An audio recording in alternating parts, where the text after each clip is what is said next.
ఆదికాండము 45వ అధ్యాయము. అప్పుడు యోసేపు తన యొద్ద నిలిచిన వారందరి ఎదుట తన్ను తాను అణుచుకొనజాలక, నా యొద్ద నుండి ప్రతి మనిషిని వెలుపలికి పంపివేయుడని బిగ్గరగా చెప్పెను. యోసేపు తన సహోదరులకు తన్ను తాను తెలియజేసుకున్నప్పుడు ఎవరునూ అతని యొద్ద నిలిచియుండలేదు. అతడు ఎలుగెత్తి ఏడ్వగా ఐగుప్తీయులను ఫరో ఇంటివారును వినిరి.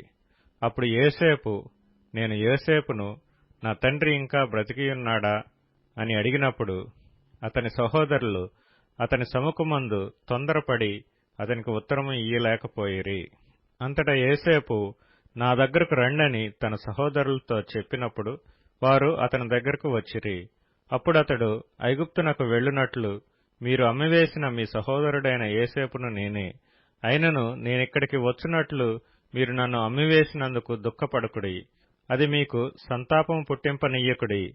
ప్రాణరక్షణ కొరకు దేవుడు మీకు ముందుగా నన్ను పంపించెను. 2 సంవత్సరముల నుండి కరువు దేశములోనున్నది.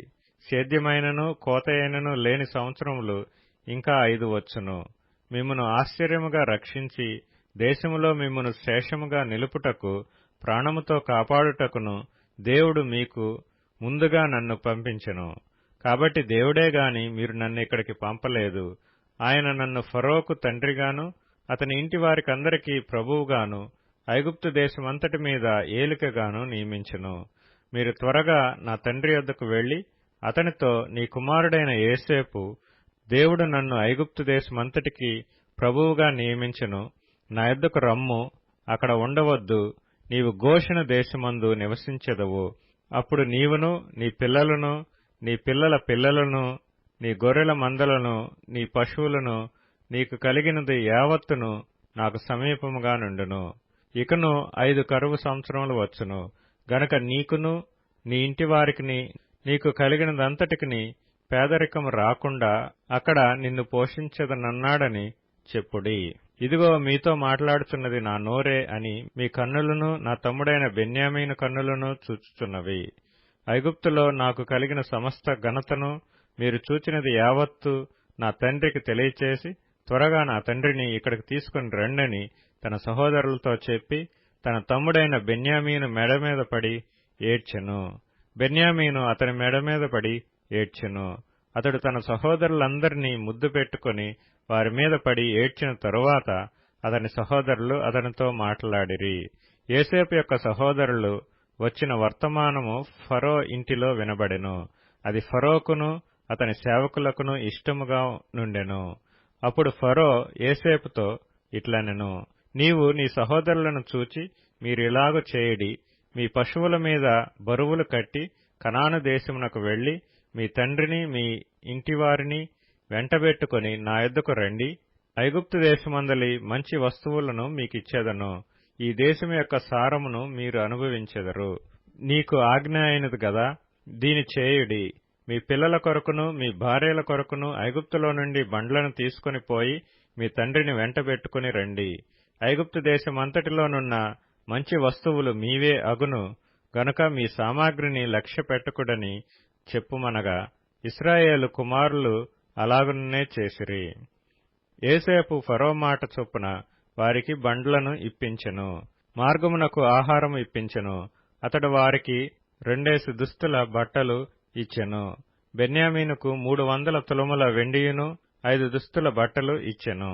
అతడు తన తండ్రి నిమిత్తము ఐగుప్తులో నున్న మంచి వస్తువులను మోయిచున్న 10 గాడిదలను, మార్గమునకు తన తండ్రి నిమిత్తము ఆహారమును ఇతర ధాన్యమును తినుబండారములను మోయిచున్న 10 ఆడుగాడిదలను పంపెను.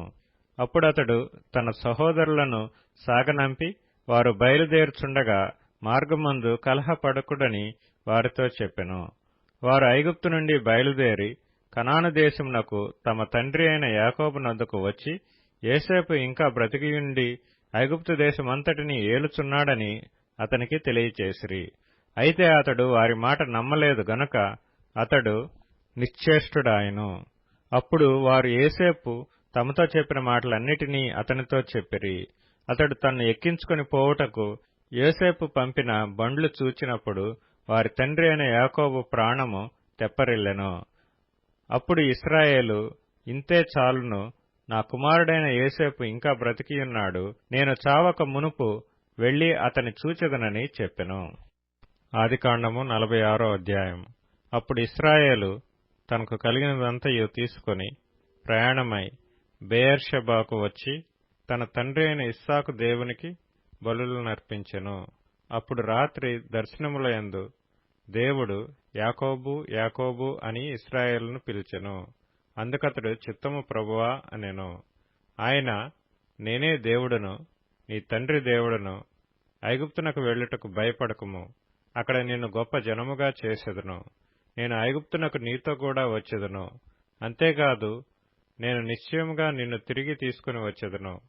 యోసేపు నీ కన్నుల మీద తన చెయ్యి ఉంచునని సెలవీయగా యాకోబు లేచి బెయేర్షెబా నుండి వెళ్ళెను.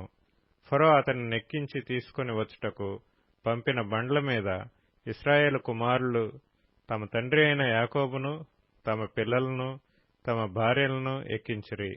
వారు అనగా యాకోబును అతని యావత్తు సంతానమును తమ పశువులను తాము కనానులో సంపాదించిన సంపద యావత్తును తీసుకుని ఐగుప్తునకు వచ్చిరి.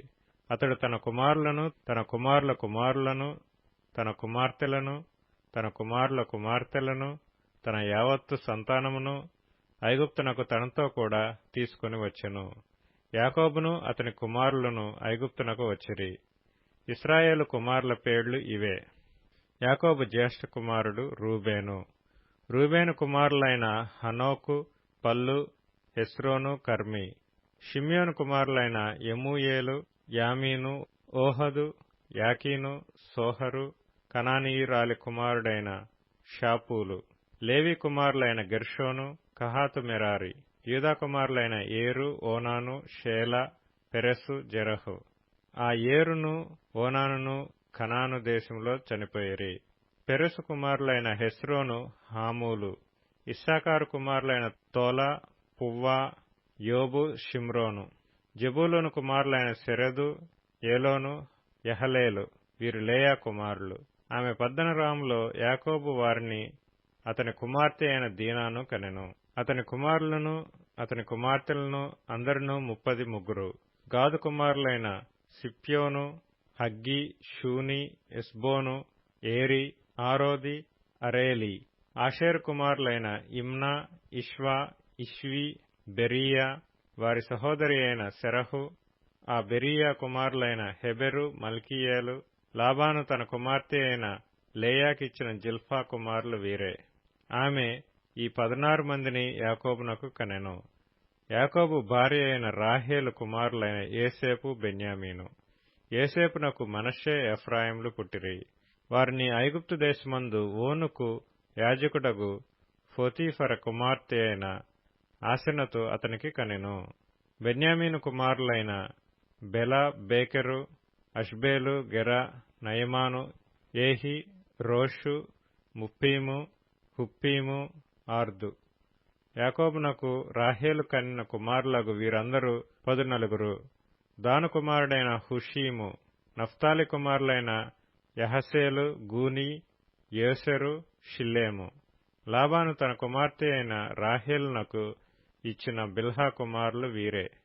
ఆమె వారిని యాకోబునకు కనెను. వారందరూ 7. యాకోబు కోడండ్రును వినాయించి అతని గర్భవాసమున పుట్టి యాకోబుతో ఐగుప్తునకు వచ్చిన వారందరూ 66. ఐగుప్తులో అతనికి పుట్టిన యోసేపు కుమారులిద్దరు. ఐగుప్తునకు వచ్చిన యాకోబు కుటుంబపు వారందరూ 70 మంది.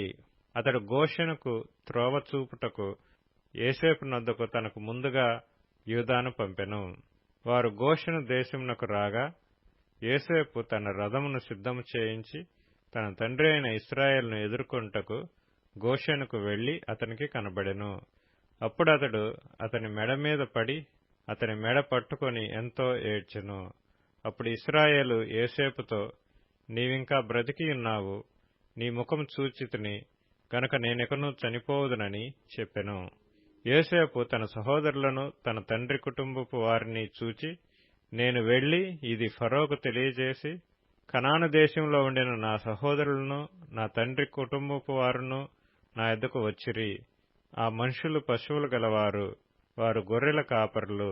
వారు తమ గొర్రెలను పశువులను తమకు కలిగినదంతయు తీసుకుని వచ్చిరని అతనితో చెప్పెదను. గొర్రెల కాపరి అయిన ప్రతివాడు ఐగుప్తీయులకు హేయుడు గనుక ఫరో మిమ్మను పిలిపించి మీ వృత్తి ఏమిటని అడిగిన ఎడల మీరు గోషెను దేశమందు కాపురముండునట్లు మా చిన్నతనం నుండి ఇదివరకు నీ దాసులమైన మేమును మా పూర్వీకులను పశువులు గలవారమై ఉన్నామని ఉత్తరమీయుడని చెప్పెను.